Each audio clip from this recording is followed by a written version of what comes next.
I'm going to show you how you can perform reverse Google search on Samsung M55. So in the first step, let's open the Google Photos app.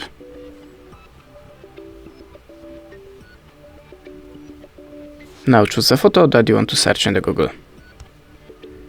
This one, for example, or this one.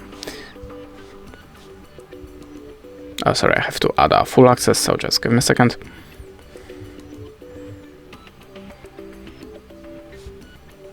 Okay, so once again, choose the photo that you want to search.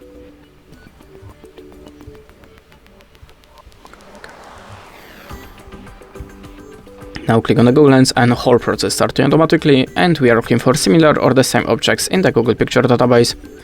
You can also change the searching area by swiping the edge of the square to look for something more specific.